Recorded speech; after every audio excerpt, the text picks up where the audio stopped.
आता पाहूया दिवसभरातल्या टॉप 9 राजकीय बातम्या। राज्य मंत्रिमंडळ विस्तारात आम्हालाही स्थान द्या, आयाराम गयारामांचे लाड किती पुरवाल, याला निर्बंध गरजेचे, सदाभाऊ खोत यांचा भाजपला सल्ला। गयाराम यांचे लाड किती पुरवावे यालाही कुठंतरी थोडंसं आता निर्बंध असणं अत्यंत गरजेचं आहे। शेतमजूर, बाराबुलतेदार यांचंही नेतृत्व प्रतिबिंब आम्ही करत असतो आणि त्यांचं प्रतिबिंब हे येणाऱ्या विस्तारामध्ये उमटलं पाहिजे। नितीश कुमार आणि चंद्रबाबू हे केंद्र सरकारमध्ये अतृप्त आत्मा, दोन अतृप्त आत्म्यांची केंद्र सरकारला शांती करावी लागेल। संजय राऊतांचा मोदी सरकारवर निशाणा। जिस प्रकार से कैबिनेट का चयन हुआ है और पोर्टफोलियो का डिस्ट्रीब्यूशन किया है, लगता है सभी आत्माएं अतृप्त है, खास करके एनडीए के उनके सहयोगी।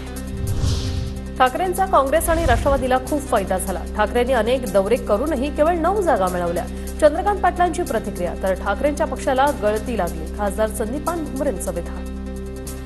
जास्त मेहनत माझं म्हणणं आहे की उद्धवजीने घेतली लोकसभेमध्ये। मला म्हणजे कुठे खूप फिरले, त्यांना 9 मिळाले। उद्धवजीने पण याचं आत्मपरीक्षण केलं पाहिजे। त्यामुळे याच्यामध्ये काँग्रेस राष्ट्रवादीने स्वतःचा फायदा अगदी पक्कड करून घेतला, पक्कड। उद्धव साहेबांनी किती जागा उभा केल्या, मला वाटतं काहीतरी 21-22 जागा 22 जागा उभा केल्या आणि मला वाटतं 8-9 खासदार त्यांचे आले। ते आपल्या लक्षात आलं की त्यांना गळती लागलेली आहे।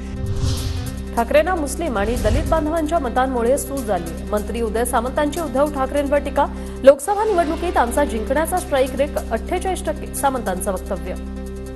7 जागा ज्या लोकसभेच्या एकनाथ शिंदे साहेबांच्या नेतृत्वाखाली आम्ही जिंकलेले आहेत, हे काही यश कमी नाही आहे, कारण आमचा स्ट्राईक रेट हा 48% आहे। काही लोकांनी मुस्लिम बांधवांच्या जीवावर, दलित बांधवांच्या जीवावर जी मतं मिळवलेली आहेत त्यांना सूज आलेली आहे।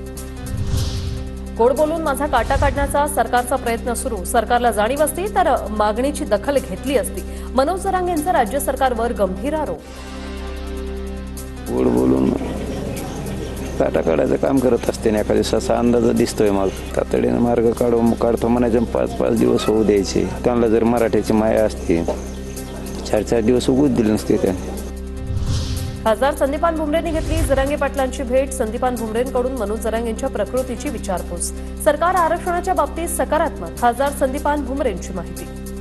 जरांगे पाटलाला मी स्वतः जाऊन भेटेन आणि मला सांगायचं की सरकार सकारात्मक आहे आणि सरकार की आरक्षणाच्या बाबतीत सरकारची भूमिका आहे की यांना न्याय दिला पाहिजे, अशा पद्धतीनं काम चालू आहे। मनोज जरांगेंनी चर्चेसाठी 10 जणांची टीम तयार करावी। अभ्यासपूर्ण समिती तयार केल्यास तोडगा निघू शकतो। चंद्रकांत पाटलांचं जरांगेंना आवाहन। 10 जणांची टीम तयार करा, कारण आंदोलनामध्ये या 10 पैकी 9.25 गोष्टी पूर्ण झाल्या की मग मी उठतो असं नाही चालत। बऱ्याचशा गोष्टी त्यांनी जर अभ्यासपूर्ण टीम तयार केली तर संपतील असं मला वाटतं। माढ्याचे आमदार बबन शिंदेंचा मनोज जरांगेंच्या आंदोलनाला पाठिंबा। बबन शिंदेंचे पुत्र रणजितसिंह शिंदेंनी उपोषणस्थळी जाऊन पाठिंब्याचे पत्र दिलं। मनोज जरांगे पाटलांच्या उपोषणाचा 4था दिवस प्रकृती खालावल्याने आरोग्य पथकाकडून उपचार घेण्याची विनंती, तर जरांगे पाटलांकडून उपचार घेण्यास नकार।